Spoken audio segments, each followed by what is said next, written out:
Hello. Ahead of the TradeWinds Shipowners Forum in Athens in October, we're here today to ask, is it time to sell or is it time to buy?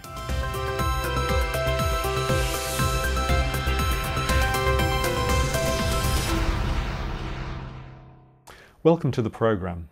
We're here today to talk about the current gyrations in the shipping markets and try and make some sense of what's really going on. I'm delighted to be joined today to offer his expert insight by Mark Williams, of the research manager of the global shipbrokers Braemar Seascope. Mark, good morning. Good morning. As everyone acknowledges, we're living through unprecedented economic times. Asia is still growing rapidly, but Europe and much of the West is still struggling.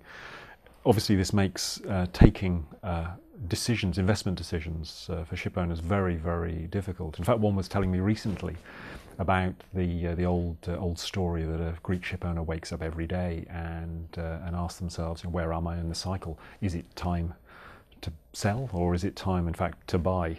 So, Mark, is it time to sell or buy? Oh, well, clearly we're in a very difficult macroeconomic environment. We have competing forces which are affecting the global markets and generating a lot of volatility. So on the one hand, we've got very strong growth in the BRIC economies and in Southeast Asia, in Latin America, expanding markets in Africa now as well.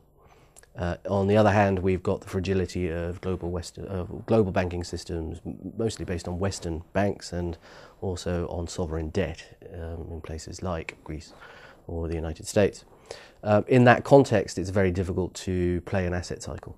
However, if we take an hypothetical ship owner, perhaps he has a well-capitalized company, strong balance sheet, sympathetic bankers, then if he also has cargo interests, or if he has good long-standing charter relationships, then I think there are definitely opportunities for asset play out there. The world clearly is, though, much more complex than it was even a few years ago, and there are fewer easily exploitable niches. How are owners going about accessing the information and gaining credible forecasts and understanding of where markets may be to take those asset deal decisions? Well, the shipping markets have come under increasing scrutiny over the last few years. You see shipping a lot more in the mainstream media than you used to. There is a lot of coverage of the shipping markets from investment banks now that we have a community of listed shipping companies in different jurisdictions. And then there are the traditional consultancy houses, the ship brokers, insurance companies and so on, that all provide a lot of views on the current and likely future markets. Let's be clear, when it comes to quantitative forecasting for the shipping markets, there's no such thing as a good forecast. There is only the least worst forecast. And it is the case, though, I believe very strongly that by analysing in a structured and quantitative manner, you can assess the risks and sensitivities to any corporate strategic plan. So it's not necessarily the number that you get at the end of the forecasting process, but the process itself which helps to inform shipping strategy. Indeed, indeed. Do you feel that is something that Greek ship owners as a group are more in tune with nowadays? They are generally more sophisticated? I still think there's room for the hunch. But certainly as a research manager for Braemar Seascope and in other roles I've fulfilled over the years, I'm there to help owners have a more informed hunch. Turning to one or two specific markets, obviously the market for the big dry bulk ships has been the centre of many people's attention over the last couple of months. What's your feeling about how that market's going to play out in the next year or two? We have a supply overhang which is going to take a couple of years to work through. There are 115 million deadweight of bulk carriers scheduled to deliver this year and next year. In my opinion, we won't get all of those. There'll be a small amount of cancellation, but there will be a more significant contribution from slippage. So around about 30% of orders are slipping from one year into the next. So my expectation is that we'll get about 85 million deadweight of bulk carriers delivering this year.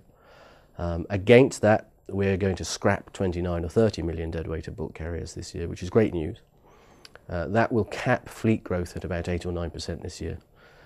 Probably around about 8 or 9% next year.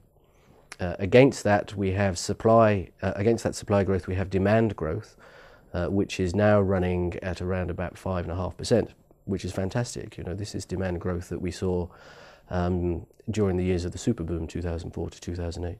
So we're in a very unusual situation in which we have the strongest demand side of the equation that we've ever had, based on the rise of the bricks and the processes of urbanisation and industrialisation. But we have this very strong supply overhang that we must work through.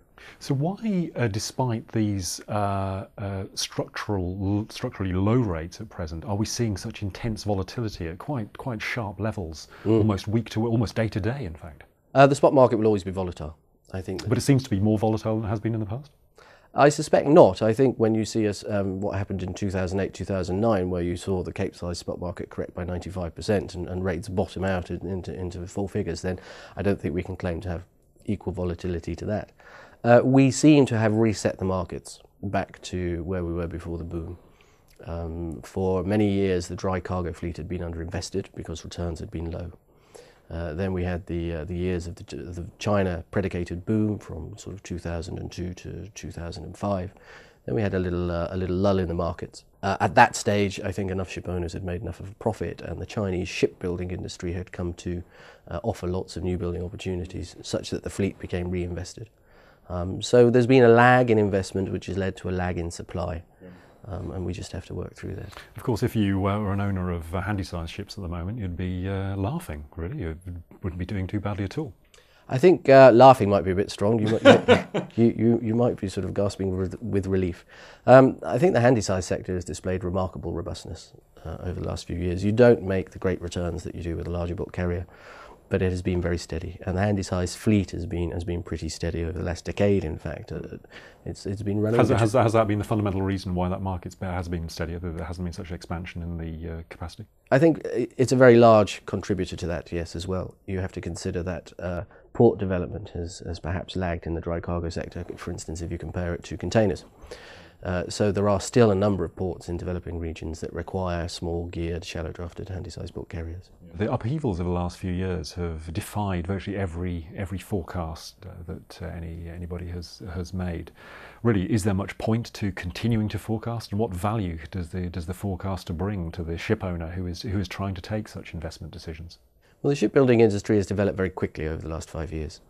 Don't forget that we have, in deadweight terms, pretty much doubled global shipbuilding capacity from around about 65 to about 120 million deadweight since 2005, 2006.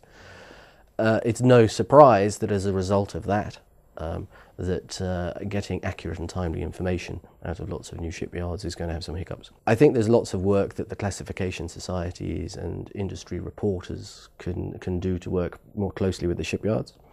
I think that the industry in general has to try to press for more timely information. In the meantime, I think that we just have to work within the boundaries that we have. Everything's done on a best efforts basis, and we have to accept that there is a margin of error.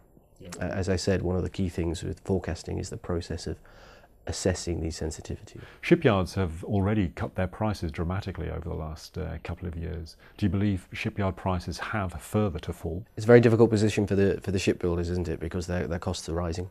We've just seen that the Japanese exporters of steel plate are now talking about a slight increase for fourth quarter ship plate export prices. At the same time, their labour costs are going up, their insurance costs are going up, their energy costs are going up.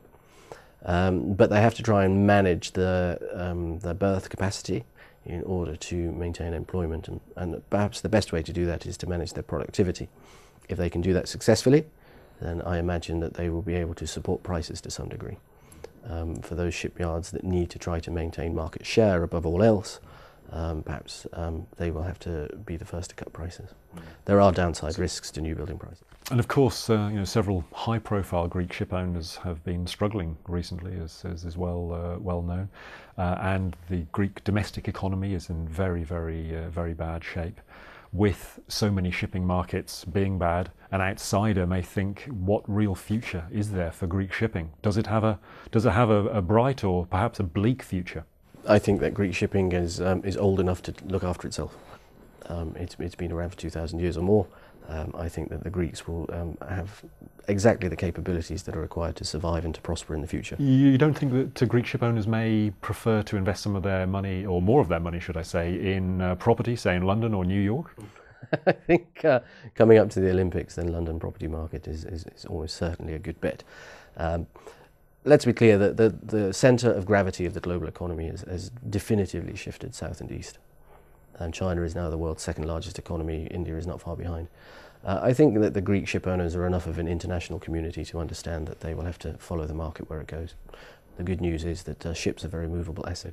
Mark, very interesting indeed. Many thanks for your opinions this morning. It's been very informative. Thank you for watching the programme today. We hope it's been informative and interesting and a little bit controversial in places, and we very much look forward to seeing you in Athens in October at the TradeWinds Shipowners Forum. Thank you.